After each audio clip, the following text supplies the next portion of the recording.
अस्सलाम वालेकुम dear students. आज के लेक्चर में हम fundamental principles of organic chemistry में रिफॉर्मिंग को स्टडी करेंगे।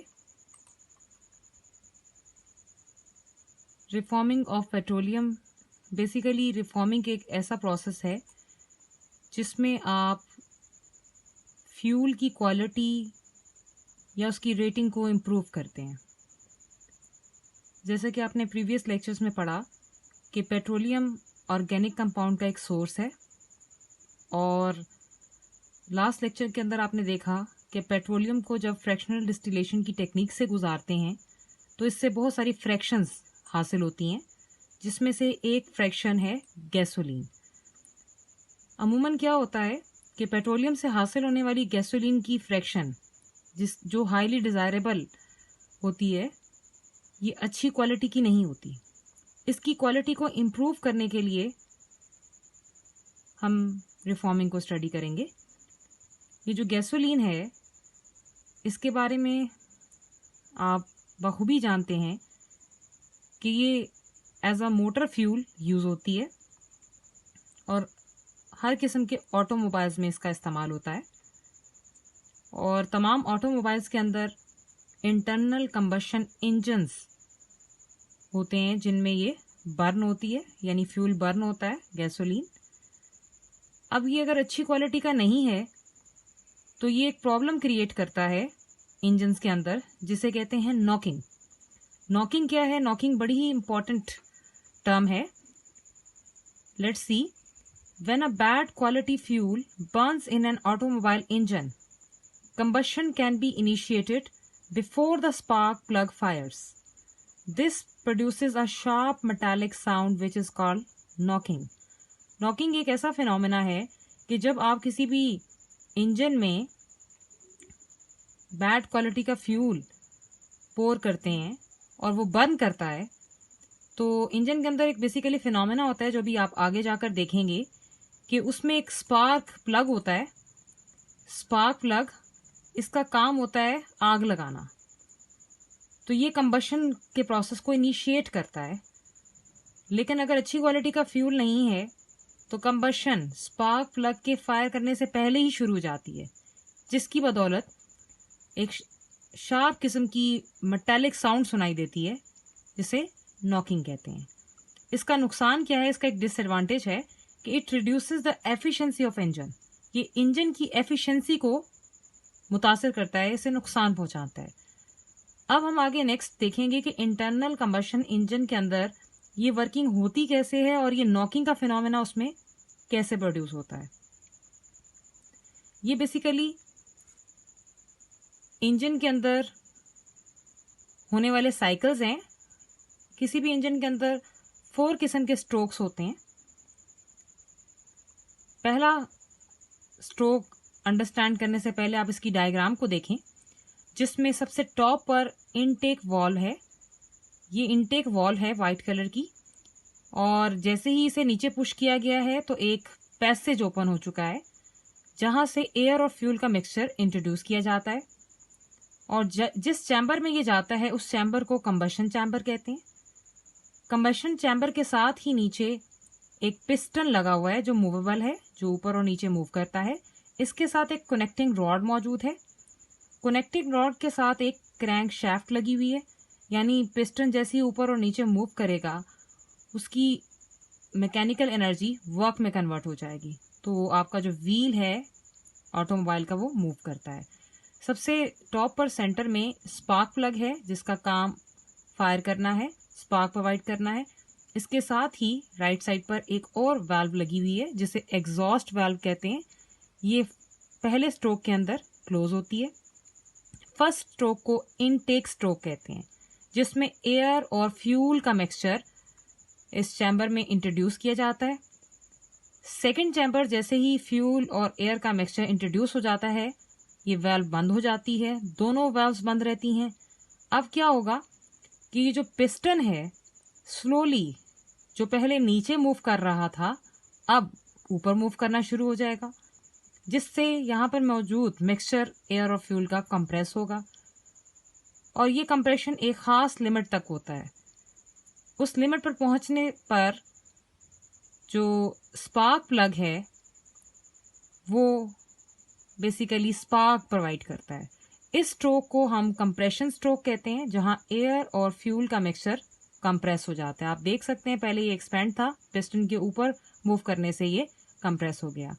थर्ड में जो तीसरा स्ट्रोक है इसको बोलते हैं पावर स्ट्रोक। जैसे ही मिक्सचर कंप्रेस हो जाता है तो एक खास हद तक पहुंचने पर स्पार्क प्लग स्पार्क प्रोवाइड करेगा और फ्यूल जो है उसको आग लग जाती है। तो जैसे ही आग लगेगी एक ब्लास्ट, एक एक्सप्लोजन, एक पावर प्रोड्यूस होती है। वो एक्सप्लोसिव फोर्सेस पिस्टन को नीचे की तरफ धकेलती हैं और फ्यूल बर्न हो जाता है। इसको पावर स्ट्रोक कहते हैं। यही वो पावर है जो पहिए को मूव करवाती है। नेक्स्ट में जो लास्ट स्ट्रोक है वो है जी एग्जॉस्ट। एग्जॉस्ट में क्या होता है कि अब आपके पास पिस्टन पहले तो ऊपर मूव कर रहा था, अब नीचे मूव कर गया है, जिसकी वजह से क्या हुआ कि जितना भी आपका फ्यूल बर्न हुआ था वो अब एग्जॉस्ट वाल्व ओपन होने की वजह से चैम्बर से बाहर साइलेंसर्स में से एग्जॉस्ट गैसेस जो है एक्सक्लूड हो जाती हैं। तो इस तरह पिस्टन पुश करता है बर्न गैसेस को आउट ऑफ द चैम्बर। तो ये बेसिकली 4 स्ट्रोक्स होते हैं जो किसी भी इंजन के अंदर वर्क कर रहे होते हैं। अब नॉर्मली ये बिहेवियर एक अच्छी क्वालिटी फ्यूल का है। अगर आपका फ्यूल अच्छी क्वालिटी का नहीं होगा तो क्या होगा कि कंप्रेशन और पावर स्ट्रोक में आपने देखा कि जैसे जैसे पिस्टन ने मूव ऊपर किया और फ्यूल का मिक्सचर जो है वो कंप्रेस हुआ, वो कंप्रेशन एक अच्छी क्वालिटी का फ्यूल एक खास लिमिट तक ही बर्दाश्त करता है। अगर फ्यूल अच्छी क्वालिटी का नहीं है तो वो ज़्यादा कंप्रेशन बर्दाश्त नहीं करेगा और जैसे ही पिस्टन मूव ऊपर करेगा वो थोड़े से कंप्रेशन के साथ ही इग्नाइट कर जाता है। इससे पहले कि स्पार्क प्लग उसे फायर करे, ऑटोमेटिकली इग्निशन शुरू हो जाती है, जिससे क्या होता है आप पिस्टन ऊपर आ रहे हैं, कंप्रेशन पहले ही बढ़ गया है, आग लग चुकी है और ये पिस्टन अभी भी आगे मूव कर रहा है, तो उससे एक शार्प किस्म की मेटालिक साउंड प्रोड्यूस होती है जो आपके इंजन के लिए नुकसानदेह है। ये तमाम पुअर क्वालिटी के फ्यूल्स आपके पास इसी तरह बिहेव करते हैं। तो ये था जो आपने अभी लास्ट में देखा कि जब हम नॉकिंग करते हैं और combustion can be initiated before the spark plug fires, तो उसका फिनोमिना बेसिकली ये है जो अभी आपने डायग्राम में देखा। नेक्स्ट हम देखेंगे कि हमें पता तो चल गया कि फ्यूल अच्छी क्वालिटी का ना हो तो किस किस्म का प्रॉब्लम हमें फेस करना पड़ता है। तो अब ये सवाल पैदा होता है कि how do we know about the quality of a fuel. तो उसके लिए एक स्टैंडर्ड सेट किया गया जिसे ऑक्टेन नंबर कहते हैं। ऑक्टेन नंबर क्या है? It is a parameter to check the anti knocking quality of a fuel. Basically इस स्टैंडर्ड स्केल को सेट किया गया है ताकि फ्यूल की एंटी नॉकिंग क्वालिटी को जज किया जा सके। बहुत सारे एक्सपेरिमेंट्स किए गए और उनके नतीजे में ये पता चला कि 2 ऐसे हाइड्रोकार्बन्स हैं लाइक एन हेप्टेन, जिसका फार्मूला है C7H16, जो कि एक स्ट्रेट चेन स्ट्रक्चर है। इसमें 7 कार्बन्स हैं और स्ट्रेट चेन स्ट्रक्चर से मुराद है कि एक कार्बन दूसरे के साथ लिंक है और इसके साथ साइड ग्रुप कोई नहीं है। तो इसका जो ऑक्टेन नंबर था उसे बहुत ही कम था, तो एक वैल्यू दे दी गई 0। इसके बरक्स एक और कंपाउंड जो कि एक हाइड्रोकार्बन है, जिसमें आप देख सकते हैं 1 2 3 4 5 6 7 और 8 कार्बन्स मौजूद हैं, लेकिन एक ही सीरीज में लिंक नहीं हो रही। मेन चेन में 5 हैं, बाकी साइड ग्रुप्स हैं।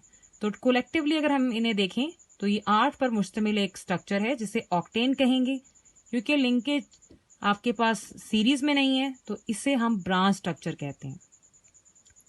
और इसका नेम जो है वो है जी 2,2,4 tri methyl pentane. Basically main chain के साथ जितने भी साइड ग्रुप्स होते हैं उनको नंबरिंग के साथ नेम किया जाता है, और एक कार्बन वाले साइड ग्रुप को मिथाइल कहते हैं। तो 3 लगे हुए हैं तो ट्राई मिथाइल है, और नंबरिंग आपके पास या तो लेफ्ट साइड से होती है या राइट साइड से होती है। जहाँ पे ब्रांच ज़्यादा लगी हुई है वहाँ से होगी। तो यहाँ पर से नंबरिंग शुरू करें तो सेकंड नंबर कार्बन पर आपके पास 2 ग्रुप्स लगे हुए हैं, इसीलिए इसके लिए भी 2, इसके लिए भी 2, और इसके बाद 3, ये 4 कार्बन पर भी एक ग्रुप लगा हुआ है तो इसको 4, और 3 है तो ट्राई मिथाइल, और 5 वाली चेन है तो पेंटेन कहेंगे। ये एक ब्रांच चेन स्ट्रक्चर है, और इस स्ट्रक्चर को आर्बिट्रेली 100 ऑक्टेन नंबर दिया गया है क्योंकि ये अच्छी क्वालिटी का फ्यूल था, इसकी बर्निंग अच्छी थी। तो आप देख सकते हैं कि एक्सपेरिमेंट से पता चला कि स्टेट चेन और ब्रांच चेन स्ट्रक्चर्स में कंपैरिजन करें तो बहुत सारी क्वालिटीज देखने को आई जो आप आगे देखेंगे। ये जितने भी स्टेट चेन स्ट्रक्चर्स हैं जब इंजन में बर्न करते हैं तो स्मूथली बर्निंग नहीं होती, जबकि branch chain structure smoothly burn करते हैं। नॉकिंग के एतबार से देखें तो इनकी नॉकिंग ज़्यादा होती है जबकि इनकी नॉकिंग कम होती है। इंजन की एफिशिएंसी के एतबार से देखें तो ये रिड्यूस करते हैं एफिशिएंसी को, ये रिटेन करते हैं। ऑक्टेन नंबर जैसा कि आपने अभी देखा कि इसका ऑक्टेन नंबर लो होता है और उसको 0 वैल्यू असाइन की गई है। और इसी तरह जो आपके पास ब्रांच चेन हाइड्रोकार्बन है उसमें जो आप एग्जांपल देखेंगे वो है आइसो ऑक्टेन, जो अभी आपने प्रीवियसली देखी है। उसको आर्बिट्रेरली 100 वैल्यू दी गई है क्योंकि इसकी नॉकिंग बहुत ही कम थी और ना होने के बराबर थी। तो एक स्केल सेट करने के लिए इसको, क्योंकि ये कम से कम नॉकिंग करता है, तो इसे 100 की वैल्यू दे दी गई, और इसी से कंपेयर करके हम बाकी फ्यूल्स की जजमेंट करते हैं। क्वालिटी के लिहाज से बात की जाए कि फ्यूल की क्वालिटी कैसी है, जो जितने भी स्ट्रेट चेन हाइड्रोकार्बन है they are poor quality fuels like n heptane, और जितने भी ब्रांच चेन हाइड्रोकार्बन हैं they are good quality fuels, कम नॉकिंग करते हैं, अच्छा ऑक्टेन नंबर है, फॉर एग्जांपल आइसो ऑक्टेन। तो ये था कंपैरिजन, जिससे एक तो स्केल डिवाइस हो गया। तो यहां से अब ऑक्टेन नंबर की आप एक प्रॉपर डेफिनेशन देखेंगे। The percentage of iso octane in iso octane n-heptane mixture that matches the knocking properties of a given fuel is called octane number of the fuel। हम किसी भी अननोन फ्यूल का octane number कैसे find out कर सकते हैं कि अगर अननोन फ्यूल है तो आप आइसोक्टेन और एनहेप्टेन का मिक्सचर लेंगे, उसमें जितनी भी आइसोक्टेन की परसेंटेज होगी अगर वो आपके अननोन गिवन फ्यूल की नॉकिंग से मैच कर जाए तो वो उसका ऑक्टेन नंबर कहलाता है। For example, if the knocking of an unknown fuel अगर मैच कर जाती है 90% आइसोक्टेन विद 10% एनहेप्टेन के मिक्स कर जाती है 90% आइसोक्टेन विद 10% एनहेप्टेन के मिक्सचर के साथ, तो इसका मतलब ये है कि ऑक्टेन नंबर आपके अननोन फ्यूल का 90 होगा। अगर इस मिक्सचर में इसकी रेशो आप 70 लेते हैं और इसकी रेशो 30 लेते हैं तो देन इस अननोन फ्यूल का ऑक्टेन नंबर 70 होता। सो ये ऑक्टेन नंबर का स्केल है और इसके तहत हम किसी भी अननोन फ्यूल की रेटिंग कर लेते हैं। Generally higher the octane number, जितना ज़्यादा ऑक्टेन नंबर होगा उतनी ही अच्छी क्वालिटी का फ्यूल होगा और उतनी ही नॉकिंग कम होगी। ये था ऑक्टेन नंबर कि हम किस तरह फ्यूल की क्वालिटी या फ्यूल की क्वालिटी की जजमेंट कर सकते हैं। अब हम देखेंगे वो कौन से वेज हैं जिससे हम नॉकिंग को कम कर सकते हैं। तो 2 वेज हैं जिससे आप नॉकिंग कम भी कर सकते हैं और ऑक्टेन नंबर ऑफ फ्यूल को इम्प्रूव कर सकते हैं। पहला है रिफॉर्मिंग, दूसरा है anti knocking agents. Number 1, reforming. It is the process of conversion of straight chain hydrocarbons into branch chain hydrocarbons by heating in the absence of oxygen and in the presence of a catalyst, and this process is called reforming। एक ऐसा process जिसमें आप straight chain hydrocarbons को branch में convert कर लेते हैं, और ब्रांच की आप प्रॉपर्टीज पहले ही देख चुके हैं कि हम ऐसा कर क्यों रहे हैं, क्योंकि ब्रांच कम से कम नॉकिंग करेगा, स्मूथली बर्न करेगा, अच्छी क्वालिटी का फ्यूल होगा, नॉकिंग कम होगी, तो जो आपके पास एफिशिएंसी है इंजन की वो रिड्यूस नहीं होती। ये आपके पास एन ऑक्टेन है जिसमें CH3, CH2, 6, CH3 8 carbon atoms हैं। ये स्टेट चेन स्ट्रक्चर है, कंडेंस करके यहाँ पे CH2 को लिखा गया है। इसी तरह जब इसे हीट करेंगे और कैटलिस्ट प्रोवाइड करेंगे तो ये वही आपके पास 2,2,4 ट्राई मिथाइल पेंटेन में कन्वर्ट हो जाता है। यानी स्टेट से ब्रांच में कन्वर्ट होने से इसकी क्वालिटी और इसकी एफिशिएंसी और इसमें इसकी नॉकिंग, इन सब पैरामीटर्स पर कंट्रोल किया जा सकता है। तो ये है पहला जरिया रिफॉर्मिंग। यहाँ से क्वेश्चन पूछ लेते हैं कि what are the ways to reduce knocking, तो आप उसमें रिफॉर्मिंग लिखेंगे। और सेकंड, एंटी नॉकिंग एजेंट्स की बात करते हैं और इससे अलग क्वेश्चन भी आ जाता है। Use of anti knocking agents हमारा सेकंड फैक्टर है। ये भी क्वालिटी ऑफ फ्यूल को इम्प्रूव करता है जब स्मॉल अमाउंट में कोई एडिटिव हम इसमें ऐड करते हैं, like tetraethyl lead which is abbreviate as TEL। इसका फार्मूला है C2H54Pb।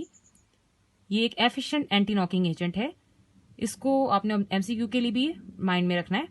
लेकिन जो टेट्राइथाइलेट है इसका एक डिसएडवांटेज भी है कि जाहिर सी बात है जब आप फ्यूल में डालेंगे तो ये बर्न करेगा और इसका जो कंबशन प्रोडक्ट है इसमें लेड मौजूद है, तो वो कन्वर्ट हो जाता है ऑक्सीजन की मौजूदगी में। एयर में से मौजूद ऑक्सीजन इसके साथ रिएक्ट करेगी तो ये लेड ऑक्साइड Pb2O में कन्वर्ट हो जाता है, जो फर्दर रिड्यूस होकर मेटालिक लेड Pb में कन्वर्ट हो जाती है, which is discharge into the air through the exhaust pipe and cause air pollution. ये डायरेक्ट एग्जॉस्ट से एयर में जाएगी तो एयर पोल्यूशन कॉज करेगी। This is all about the reforming of petroleum. Best of luck.